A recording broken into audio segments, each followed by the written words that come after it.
Hello বন্ধুরা, তোমরা সবাই কেমন আছো? আশা করছি সবাই ভালো আছো। তো আমিও ভালো আছি। তো চলো, তোমাদের ভালোবাসাতে আমি একটু একটু করে এগিয়ে যাচ্ছি। তো তোমাদের ভালোবাসা পেলে আমিও আরও অনেক এগিয়ে যেতে পারবো, আর তোমাদের সাপোর্ট ছাড়া আমি কিছু করতে পারবো না। আর আমার ফ্যামিলির সাপোর্ট তো আছেই, বিশেষ করে আমার হাজবেন্ডের। আমার মা বাবা বলো, সবাই আমার বাড়ির সাপোর্ট আছে। সাপোর্ট নিয়েই আজকে আমি এগিয়ে যাচ্ছি। তো চলো, সকাল থেকে কাজ শুরু হয়ে যায়। মানে রাতটা পেরিয়ে যখন সকাল হয় না, তখন খালি কাজের চিন্তা হয় যে কতক্ষণে কাজ কমপ্লিট হবে। আবার একটু যখন সন্ধ্যা হয়, তখন মনে হয় যে রাতটা এলে যখন একটু ঘুমাতে পাবো। ঠিক আছে, এছাড়া কিছু উপায় নেই। সারাদিন এত কাজ কাজ কাজ কাজ করেই যেতে হয়। তো চলো, আবার বৃষ্টি শুরু হয়ে গেছে। আগের দিনকে প্রচণ্ড বৃষ্টি হয়েছে, ছাদের মধ্যে সব জামা কাপড় মেলা ছিল।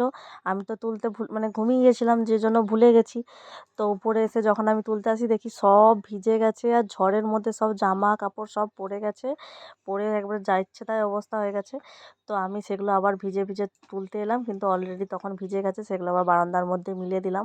তো এই চটগুলো মিলে রেখেছিলাম, সেগুলোও ভিজে গেছে। দরজাটায় না দিলে না, দরজার নিচ থেকে জল ঢুকে না পুরো ঘরের মধ্যে হয়ে যায়। তো এগুলো আমাকে দিয়ে যেতে হয় প্রত্যেক দিনের, এটা আমার রুটিন বলতে পারো।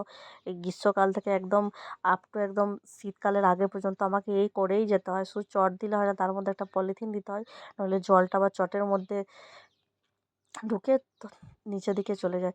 তো চলো, ঝাড়টা দিয়ে নিয়ে নিলাম। তো আর আগের দিনকে জানো তো, ওই তো বললাম, রাইস আর চিকেন কষা করেছিলাম। তো ছেলে আর আমি খেয়েছিলাম, তো খেয়ে আবার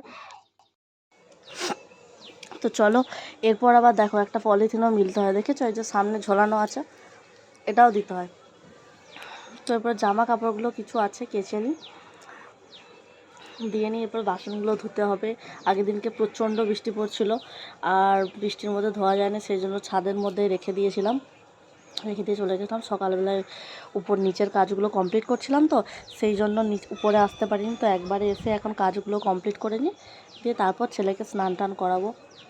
আর অনেক দিন হলো সে বাপের বাড়ি গেছিলাম, তখন ছেলের চুলটা কাটা হয়েছিল, তো সেই জন্য। আচ্ছা বন্ধুরা, তোমাদেরকে একটা কথা জিজ্ঞাসা করি, তোমাদের কার কার বাড়িতে এরকম একটা দুষ্টু আছে বলো?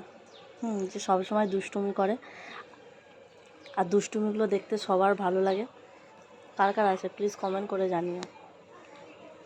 আমার বাড়িতে তো এই দুষ্টুটা সবসময় বদমাইশি করে। আবার জানো আগের দিনকে কি হয়েছে? ফোনে দেখে শিখেছে, কিছু একটা শিখেছে, কারণ আমাদের বাড়ি তো কালচার এরকম না, আর আমরা এরকম কেউ কথা বলিও না। তো আগের দিনকে একটা ক্যালপল ওষুধ, সেটা এক্সপায়ার হয়ে গেলো, সেগুলো ডাস্টবিনে ফেলে দিয়েছি, বাড়ির ডাস্টবিনে। ও বলছে ওটা চাই। তো চাই, এত ঝোঁক, আমি বললাম না, এটা তো দেওয়া যাবে না। তো ওই ওষুধগুলো ফেলে দিয়ে ওর বাবা ওকে খাপটা দিয়েছে। তো বাবু সেটাতে পোষাচ্ছে না, প্রচণ্ড মুখ গোজারে একদম বালিশের মধ্যে শুয়ে আছে, ঠিক আছে। দিয়ে বলছে আমাকে এটাই দিতে হবে। তো ওর বাবা দেবে না, দিয়ে আমি একটু বকাবকি করেছি সামান্য, যে না এটা নিস না, এগুলো ভালো নয়, এরকম বলেছি।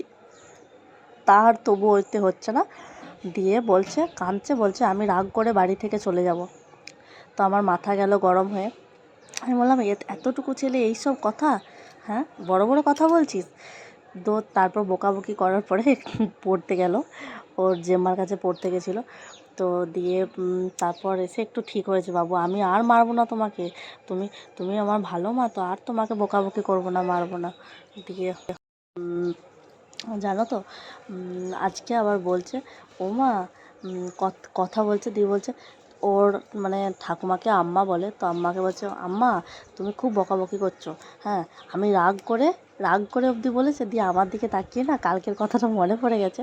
তো তখন আর বলছে না যে আমি রাগ করে চলে যাব। ও সত্যি কি হাসির জিনিস, মানে কি বলবো, এত হাসি পেয়ে গেল না কথা শুনে, বাচ্চা ছেলের কথা শুনে। তো তোমাদেরকে আর একটা কথা বলি বন্ধুরা, তো আমি ভিডিও করছি, রিলস বানাচ্ছি, এই জন্য অনেকে নাকি খারাপ লাগছে। একটা কথা বুঝতে পারছি না, খারাপ লাগার মতো তো আমি কিছু করিনি, খারাপ লাগার মতো তো আমি কোনো ভিডিও বানাইনি যে কারো খারাপ লাগতে পারে, সেরকম তো কোনো কিছু ভিডিও বানাইনি। তাহলে কারোর খারাপ লাগবে কেন? আর আমি তো কারোর খারাপ লাগার কারণ হতেও চাই না। আমি তো কারোর ভাড়া ভাতে ছাই দিচ্ছি না, দিচ্ছি না তো। আমি আমার নিজস্ব ফোন দিয়ে নিজস্ব রিচার্জ করে পয়সা খরচা করে ভিডিও বানাচ্ছি। যার দেখতে ইচ্ছা করবে না স্কিপ করে বেরিয়ে যাবে।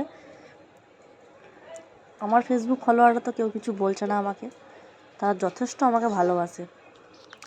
আর যাই হোক, বাদ দাও। বন্ধুরা, তোমরা কে এরকম ছেলের জন্য মারা কে নাপিত সেজে যাও? মানে, আর সত্যি কথা বলতে কি, মারা ছেলেদের জন্য সব কিছু করতে পারে। এটা নতুন কিছু কথা নয় যে আমি বলছি, এটা সবাই জানে, প্রত্যেকটা মাই জানে। হ্যাঁ, মানে একটা মা তার ছেলে মেয়ের জন্য কী না করতে পারে, পৃথিবী ওলটপালট করে দিতেও পারে একটা মা। এটা কিন্তু সত্যি কথা। মা কষ্ট করে 9 মাস গর্ভে রেখে একটা ছেলেকে মানুষ করছে, এটা বিশাল বড় একটা ব্যাপার। সেটা আমিও মা হয়ে ফিল করতে পারি। তো চলো দেখো, আমার ছেলেকে না সেলুনে চুল কাটানো হয়, তো ওখানে না এত বিচ্ছিরিভাবে কাটে।